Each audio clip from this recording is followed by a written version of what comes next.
Om Namo Bhagavate Vasudevaya.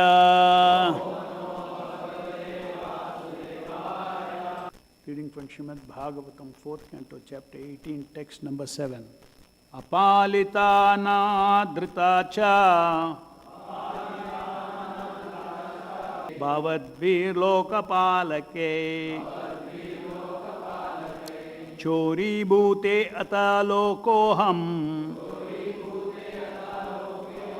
yajñarte agrasam oshadhi. Translation purport by Srila Prabhupada ki jai. My dear king, not only grains and herbs being used by non-devotees, but as far as I am concerned, I am not even being properly maintained. Indeed, I am being neglected by the kings who are not punishing these rascals who have turned into thieves by using grains for sense gratification. Consequently, I have hidden all these seeds which were meant for the performance of sacrifices. Purport. That which happened during the time of Prithu Maharaj and his father King Vena is also happening at this present moment. A huge arrangement exists for the production of large-scale industrial and agricultural products. But all these products are meant for sense gratification. Therefore, despite such productive capacities, there is scarcity because the world's population is full of thieves. The word chori bhute indicates that the population has turned to thievery. According to Vedic understanding, men are transformed into thieves when they plan economic development for sense gratification. It is only explained in the Bhagavad Gita that if one eats food grains without offering them to the Supreme Personality of Godhead, yajna, he is a thief and liable to be punished. According to spiritual communism, all properties on the surface of the globe belong to the Supreme Personality of Godhead. The population has a right to use goods only after offering them to the Supreme Personality of Godhead. This is the process of accepting prasada. Unless one eats prasada, he is certainly a thief. It is the duty of the governors and kings to punish such thieves and maintain the world nicely. If this is not done, grains will no longer be produced and people will simply starve. Indeed, not only will people be obliged to eat less, but they will kill one another and eat each other's flesh. They are already killing animals for flesh. So when there will be no longer grains, vegetables and fruits, they will kill their own sons and fathers and eat their flesh for sustenance. The sense, the Bhaktivedanta purport. So, Mother Earth is speaking to Prithu Maharaj, giving her explanation why she was not producing grains and herbs.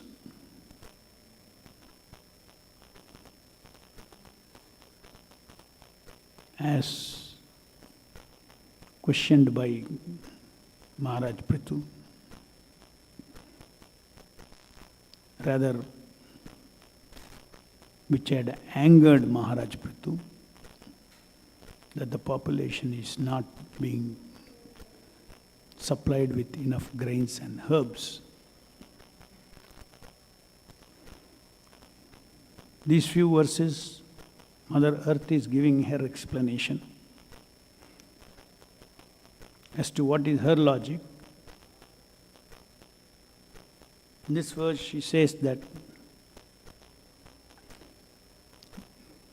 the kings, the governors, actually King Maharaj Prithu is an emperor. So, under the emperor there are so many kings and governors, people who are the administrative heads or the Kshatriyas, Kshatriya heads, different parts of the earth. So she is saying, indeed, I am being neglected by kings who are not punishing these rascals. She is citing the local problem. You are the emperor, you are great, you are empowered. And also I am being neglected by the kings. Land is everywhere, production is happening everywhere, and I am producing it for the sake of Vishnu, so that the population take this, offer it to Lord Vishnu, and then they consume these grains. Now the kings are not in control of the population. Nothing is being offered to the Supreme Lord Vishnu, Yajna Purusha. There is no Yajnartha karma. Everybody is indulged in vikarma and sense gratification. According to dharma, artha, kama, moksha, kama and moksha is allowed. Sense gratification is allowed according to the restrictions of the principles of dharma, which says this much, this way you can gratify your senses and not otherwise. Just like simple, you can gratify your tongue by consuming prasadam, but not by taking the grains directly. Like this, for every kind of sense gratification, because we all have senses, and these senses have to be consuming prasadam after offering everything to the Lord, knowing that Lord is the supreme proprietor of everything, and take one's due that the Lord has kept for each living entity without encroaching upon other person's rights for the prasadam, or other person's right. When you encroach upon another person's right, then that is violation of dharma, and that is called theft. So Prabhupada says here that when artha and kama is not guided by dharma, then naturally what will happen is that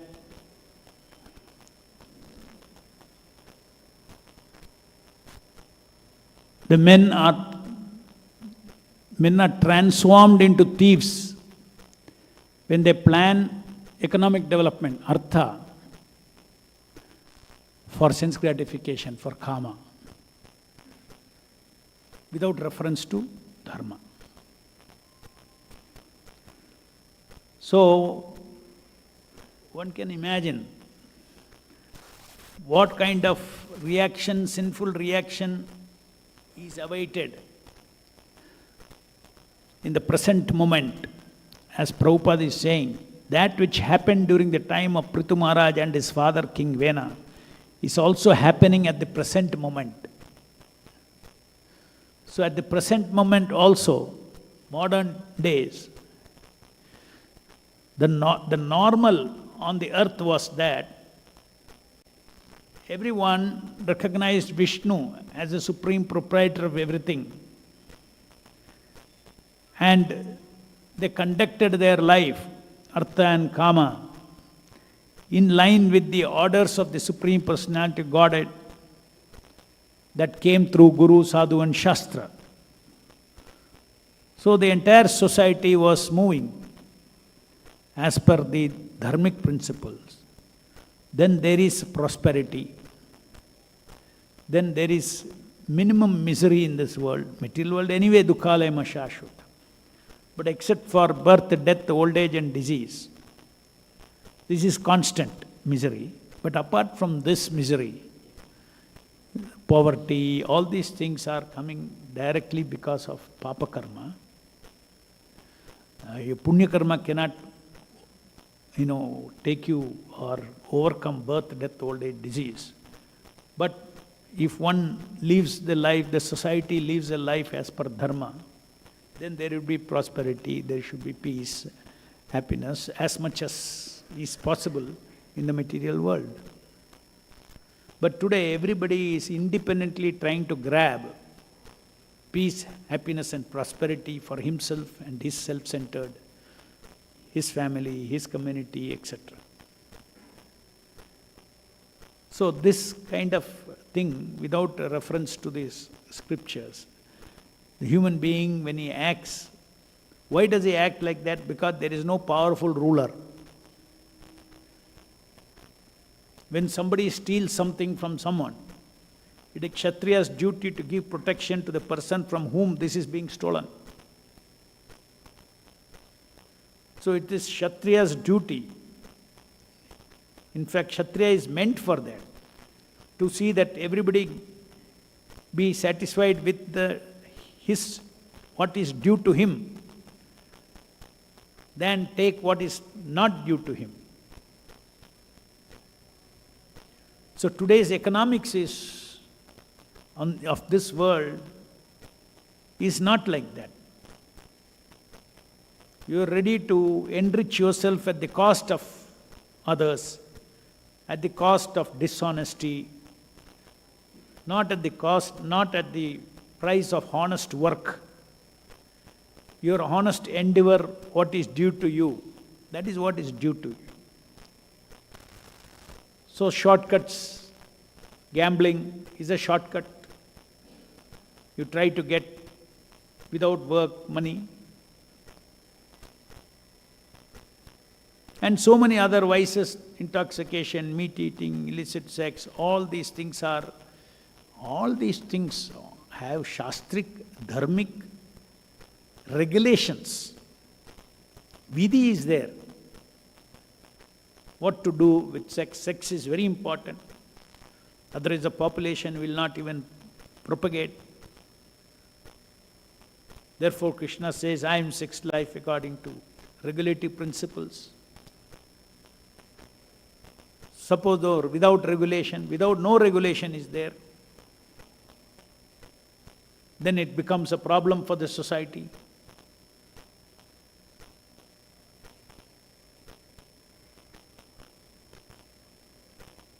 So modern world, you can see it is so scary, according to laws of nature itself.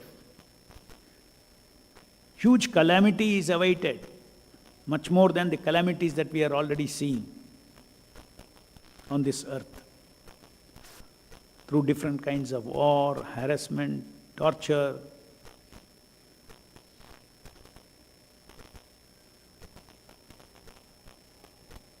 It's a direct result of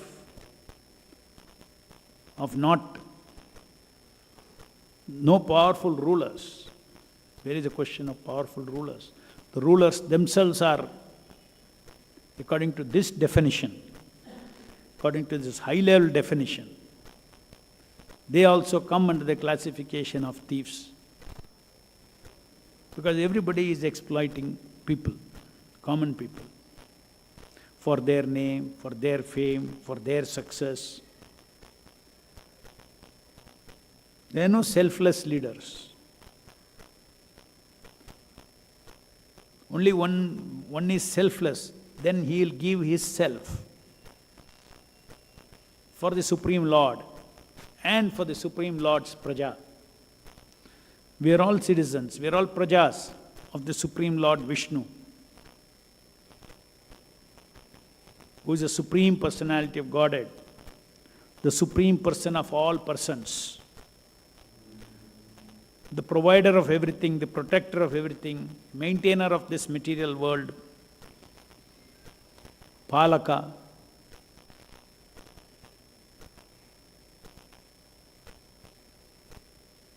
So this distribution of grains, distribution of wealth, all these things have to be fair, not simply based on exploitation, based on supply and demand. If the demand is increasing, then suddenly today's market is such that it will increase the price so much.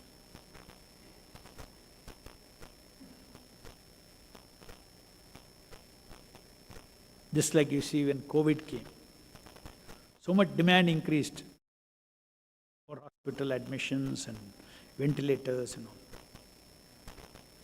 Everything became 5 times, 10 times the normal.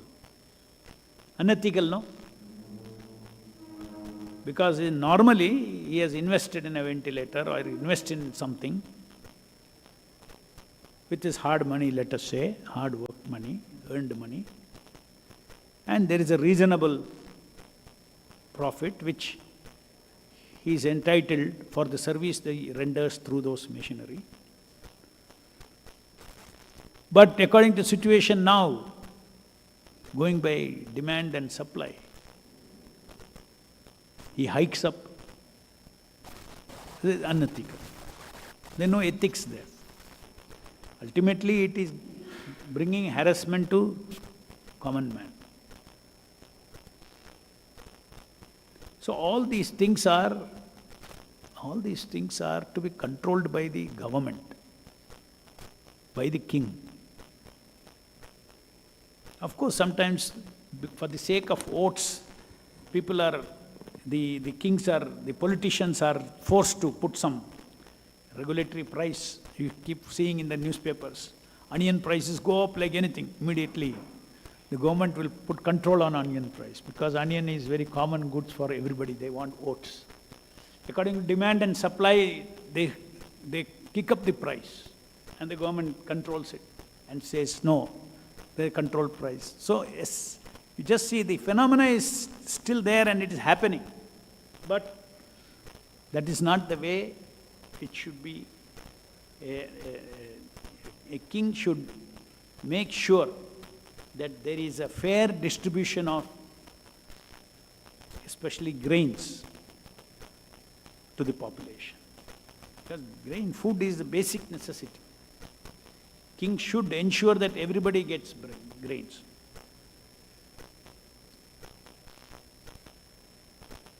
So in Mahabharata, Krishna advises Yudhishthira, distribute food, distribute food, distribute food. Dadaswannam, dadaswannam, dadaswannam. 3 times he says.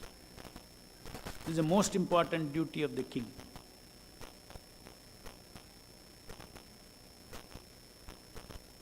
And that is the order that we are also following, Krishna's order.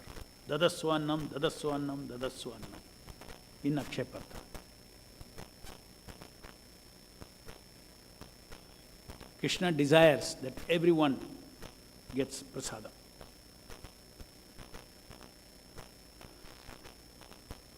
So, considering what is normal on the earth, present world is completely off.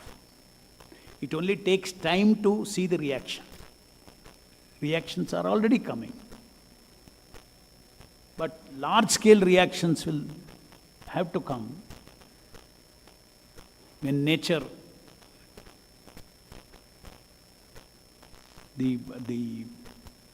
for instance now, the number of cows that are being killed every day mechanically, slaughtered, it's an industry. Dairy is an industry in the West. Here may be an industry for milk, but there it is an industry for flesh. They are preparing the cows so that, they give flesh to the population. So where will that karma go? Karma doesn't go free anywhere. It has to be impact. It will create an impact on this earth itself. The only saving grace is the devotees all over the world are performing Sankirtana every day. Therefore, there is some relief on this earth. Because this Sankirtana is such a powerful thing, it is just like it's not a normal punya. You follow everything as per dharma, you get normal punya. There are different denominations of punya you get. But this Sankirtana is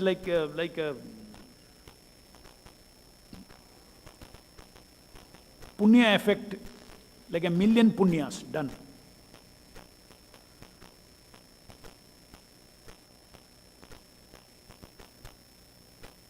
So Harinam Sankirtan, that is going on in all the cities and all over the world today, by the mercy of Srila Prabhupada, who has taken Chaitanya Mahaprabhu's Sankirtan movement all over the world, actually is a real cause for this world to be sustained now, in spite of complete neglect of human dharma, pursuit of artha and kama without reference to the shastras, guru, sadhu and shastra. Yet this is how the system is designed. Law of karma is designed like that. It is nothing to do with Hinduism, it is nothing to do with spiritualism. It is a truth, realism. Every action has a reaction. Every individual has an individual reaction. Collective action has got collective reaction. All our collective karma brings collective reaction on this earth. So Prabhupada's movement is a saving grace. People do not realize that. People do not realize. That is why Prabhupada says that the Vaishnavas are rendering the greatest welfare activity, even materially. Even materially. Not that you people are not working, you are escaped from this material world and all these things, people make allegations. That is people who do not have proper vision what's actually happening. If somebody joins a Sankirtana movement and spreads Sankirtana movement, spends his time in Sankirtana movement, spends his time in chanting, hearing Sankirtana, deity worship, these are all high value punya. But we are not doing it for punya. Punya means it has to be encashed in this material world for material prosperity and everything. But that is not what we want. We do not do for that. We do for bhakti, we do directly to please the Supreme Lord. But automatically, as per the laws of material karma, laws of nature, material nature, laws of karma, any bhakti activity is automatically very high punya value. So therefore, when we chant, when we hear, we are not only, when we are doing especially Sankirtana, it is not that we are only people who are getting benefited as the sadhakas. That vibration, that is pleasing the Supreme Lord, that helps the whole earth. Just see, somewhere or the other, Mangalarti is going on now. Right?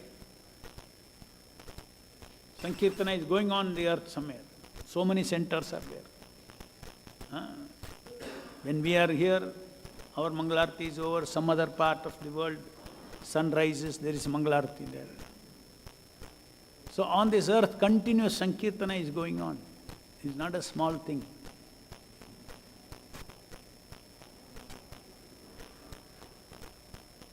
That is how we can understand a Vaishnava is paradukha dukhi. Even materially also he knows. Even their material dukkha also, if it has to go, means at least sustenance, food they have to get, that all those things, Sankirtana has to be there.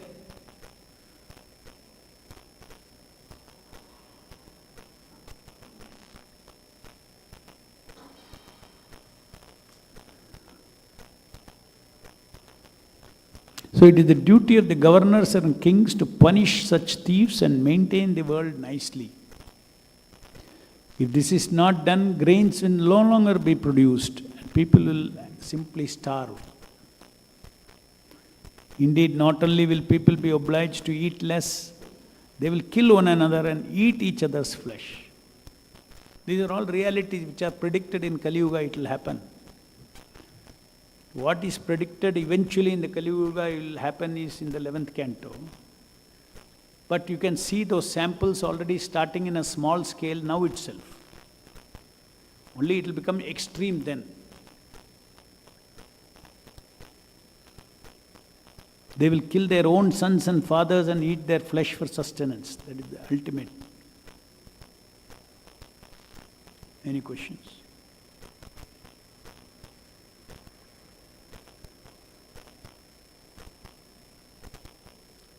So we are all entitled for the mercy of the Lord as He gives it to each.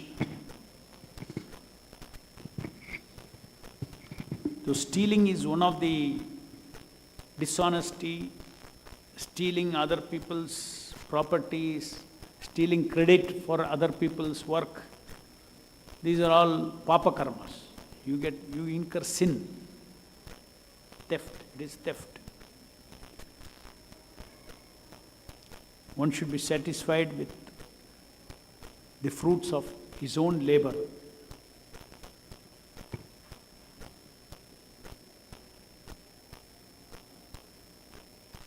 Any questions? Hare Krishna Prabhu.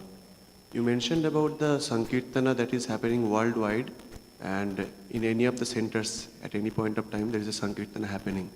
And because of that in the world there is a wholesome good effect. So also Prabhu, to add to that, there are some centers like Mayapur and Vrindavan where there are some centers in this India like Mayapur and Vrindavan where 24 hours Sankirtana they are doing. So I had one question, Prabhu. If in a temple we are doing 24 hours Sankirtan, does it affect, is it an added advantage to that, or because already worldwide Sankirtana is going because of the different time zones, it is already taken into that consideration? First of all, you should know, Sankirtan has a broad meaning.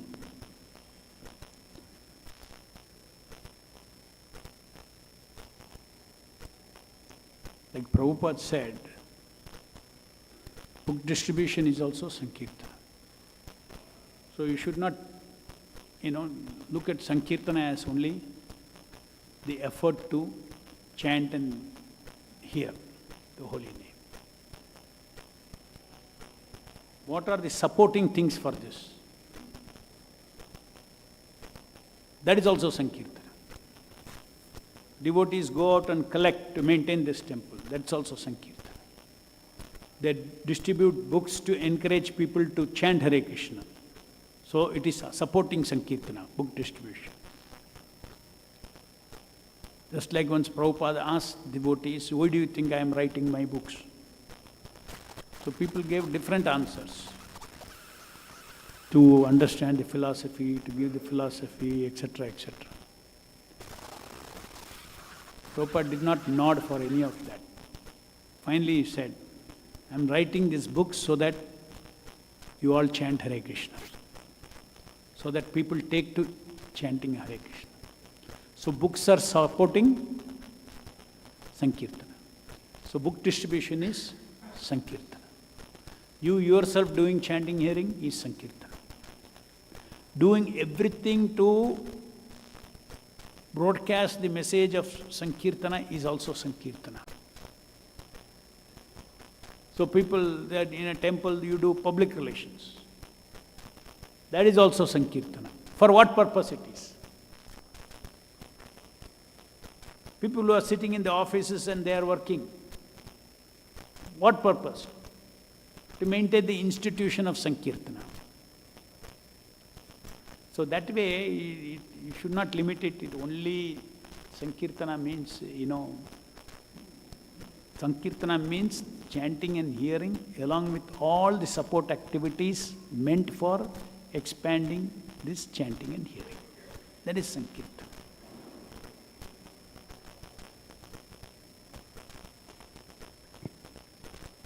So if you think only that way, only that is Sankirtana, then you will say, why are we wasting time with all these things? We should all be only 24 hours sitting and chanting and hearing.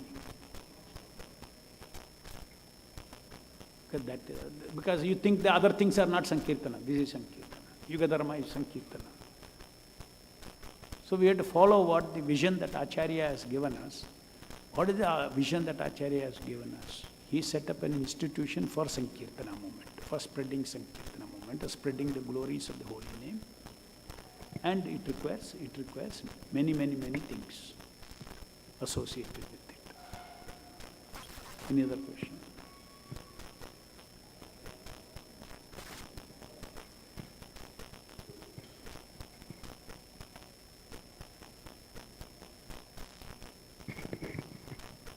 Hare Krishna Prabhu. When the lead singer is singing and when we are following the singing of the holy names of the Lord, and every time we sing, if we don't apply word-to-word meaning for the song we are singing, then our mind is wandering.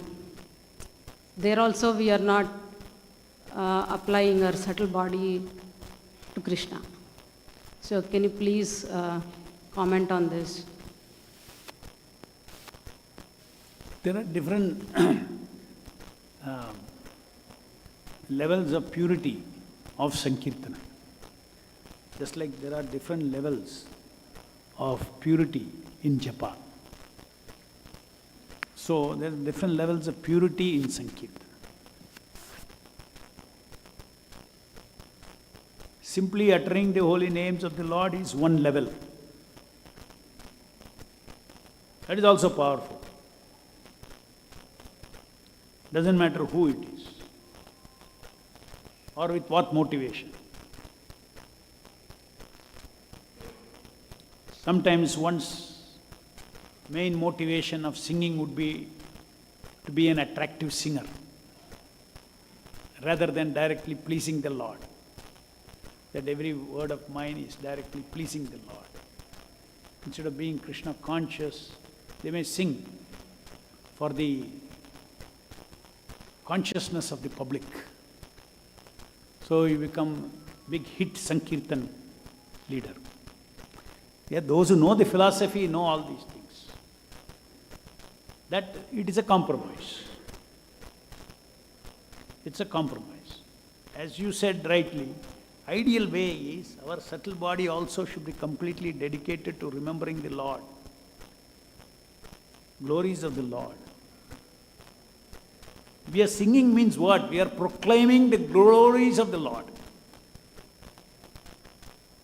We are proclaiming the greatness of Hare Krishna and Rama. Hare Krishna, Krishna Krishna, Hare Hare, Hare Rama, Rama Rama, Hare Hare. Or we are glorifying Krishna, we are glorifying Radharani, we are glorifying Radha and Krishna's transcendental enjoyment. The Hare Krishna Mahamantra is composed of Hare and Krishna and Rama. Rama refers to Krishna. Rama means all pleasure. Krishna means all attractive. They refer to the Supreme Personality of Godhead. Hare refers to his internal energy, Radharani.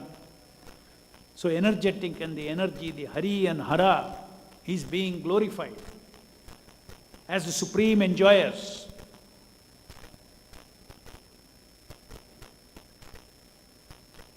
Materialists are, when you say that Krishna is supreme enjoyer, they cannot digest it. Or if you say that Krishna is only true enjoyer, everybody is subordinate enjoyer, difficult to digest it. But devotees are not only digesting it and they are glorifying, yes, you are the supreme enjoyer, Radha Krishna Chandra. You are the supreme enjoyer. I am not envious, I am happy, I glorify.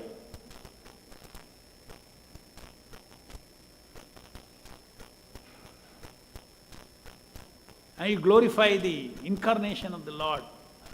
These sounds are incarnation of the Lord. Krishna has come before me. You glorify His mercy, all in the background. You are singing, but in the background, these are the background consciousness is also very important. So your background consciousness while singing can be to please people with a nice tune, nice this, all those things, which is secondary, it is required. Because if you don't sing sweetly, then people will criticize. That means they're criticizing the holy name. So prevent criticizing, just like you prasadam. It should be tasty, but actually it is not really cooked for your material taste. Krishna takes the devotion out of it. For instance, if you miss the salt in your Rajbhog, the devotee will feel bad, but Krishna is seeing how much devotion was there. Salt nahi to bhi, he has taken that prasadam. Now other devotees, they'll say, what this devotee has cooked, what this prasadam, what? He makes offenses. So therefore prasadam should be tasty. For the sake of ignorant people who do not know the value of prasadam, whether salt is there or not. Similarly, singing, it has to be so that people appreciate Krishna Nama. So therefore you can. Tunes are important, good tunes are important, attracting is important. So it's not that, you sing tune nicely, it is materialistic. No, it is spiritual. But what is in the main thing in the person's heart, that is important, singer's heart. That is important. What does he think about his good tune? Is he singing for appreciation? Everybody in the end should clap. He's such a big kirtan singer. Everybody may clap also. That is a different matter. That is none of your singer's concern. You cannot avoid all these things. When you give a nice prasadam, people will come and praise. Oh, nice cook you are, wonderful cook you are. They will praise. That you cannot avoid. But did you do for that? Or did you do for being praised as a good singer? These are all the things. Purity of the Sankirtana. Purity of the Kirtana. Gandharaj Srimad Bhagavatam ki jai. Vishwaguru Srila Prabhupada ki jai.